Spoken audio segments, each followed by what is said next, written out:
The Secret Garden. Francis Hodgson Burnett. Previously, the garden's magic awakened Mary and Colin, and far away, Archibald Craven felt life stirring within him for the first time in years. Now a dream and a letter call him home. All this was not an uplifting thing to recall, but as the train whirled him through mountain passes and golden plains, the man who was coming alive began to think in a new way, and he thought long and steadily and deeply. Perhaps I have been all wrong for 10 years, he said to himself. 10 years is a long time. It may be too late to do anything, quite too late. What have I been thinking of? Of course this was the wrong magic to begin by saying too late. Even Colin could have told him that. But he knew nothing of magic either. Black or white? This he had yet to learn. He wondered if Susan Sowerby had taken courage and written to him only because the motherly creature had realized that the boy was much worse, was fatally ill. If he had not been under the spell of the curious calmness which had taken possession of him, he would have been more wretched than ever. But the calm had brought a sort of courage and hope with it. Instead of giving way to thoughts of the worst, he actually found he was trying to believe in better things. Could it be possible that she sees that I may be able to do him good and control him, he thought. I will go and see her on my way to Misselthwaite. But when on his way across the moor he stopped the carriage at the cottage. 7 or 8 children who were playing about gathered in a group, and bobbing 7 or 8 friendly and polite curtsies told him that their mother had gone to the other side of the moor early in the morning to help a woman who had a new baby.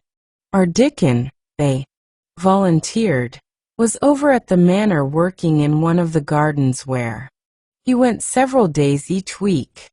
Mr. Craven looked over the collection of sturdy little bodies and round, red-cheeked faces, each one grinning in its own particular way, and he awoke to the fact that they were a healthy, likable lot. He smiled at their friendly grins and took a golden sovereign from his pocket and gave it to our Lizabeth Ellen, who was the oldest. If you divide that into 8 parts, there will be half a crown for each of you, he said. Then amid grins and chuckles and bobbing of curtsies he drove away, leaving ecstasy and nudging elbows and little jumps of joy behind. The drive across the wonderfulness of the moor was a soothing thing. Why did it seem to give him a sense of homecoming which he had been sure he could never feel again, that sense of the beauty of land and sky, and purple bloom of distance, and a warming of the heart at drawing nearer to the great old house which had held those of his blood for 600 years? How he had driven away from it the last time, shuddering to think of its closed rooms and the boy lying in the 4-posted bed with the brocaded hangings. Was it possible that perhaps he might find him changed a little for the better, and that he might overcome his shrinking from him? How real that dream had been, how wonderful and clear the voice which called back to him. In the garden, in the garden. I will try to find the key, he said. I will try to open the door. I must, though I don't know why. When he arrived at the manor, the servants who received him with the usual ceremony noticed that he looked better, and that he did not go to the remote rooms where he usually lived attended by Pitcher. He went into the library and sent for Mrs. Medlock. She came to him somewhat excited and curious and flustered. "How is Master Colin, Medlock?" he inquired. "Well, sir," Mrs. Medlock answered, he's different in a manner of speaking." "Worse," he suggested. Mrs. Medlock really was flushed. Well, you see, sir, she tried to explain, neither Dr. Craven nor the nurse nor me can exactly make him out. Why is that? To tell the truth, sir, Master Colin might be better and he might be changing for the worse. His appetite, sir, is past understanding and his ways. Has he become more peculiar? Her master asked, knitting his brows anxiously. That's it, sir. He's growing very peculiar when you compare him with what he used to be.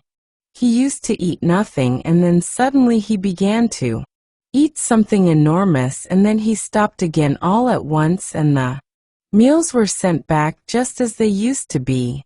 You never knew, sir, perhaps, that out of doors he never would let himself be taken. The things we've gone through to get him to go out in his chair would leave a body trembling like a leaf. He'd throw himself into such a state that Dr. Craven said he couldn't be responsible for forcing him.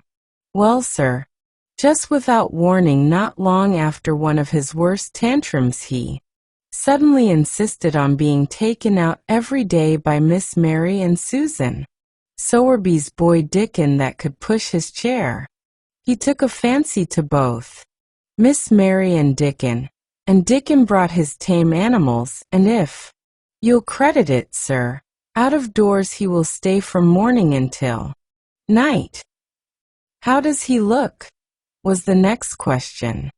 If he took his food natural, sir, you'd think he was putting on flesh, but we're afraid it may be a sort of bloat. He laughs sometimes, in a queer way, when he's alone with Miss Mary. He never used to laugh at all. Dr. Craven is coming to see you at once, if you'll allow him.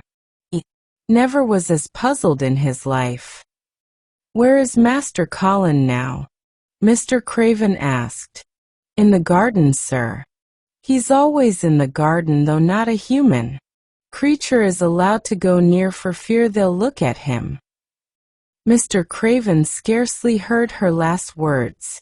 In the garden, he said, and after he had sent Mrs. Medlock away he stood and repeated it again and again. In the garden. He had to make an effort to bring himself back to the place he was standing in, and when he felt he was on earth again he turned and went out of the room. He took his way, as Mary had done, through the door in the shrubbery and among the laurels and the fountain beds. The fountain was playing now and was encircled by beds of brilliant autumn flowers. He crossed the lawn and turned into the long walk by the ivied walls. He did not walk quickly, but slowly, and his eyes were on the path. He felt as if he were being drawn back to the place he had so long forsaken, and he did not know why. As he drew near to it, his step became still more slow. He knew where the door was, even though the ivy hung thick over it, but he did not know exactly where it lay, that buried key. So he stopped and stood still, looking about him, and almost the moment after he had paused he started and listened, asking himself if he were walking in a dream. The ivy hung thick over the door. The key was buried under the shrubs. No human being had passed that portal for 10 lonely years, and yet inside the garden there were sounds.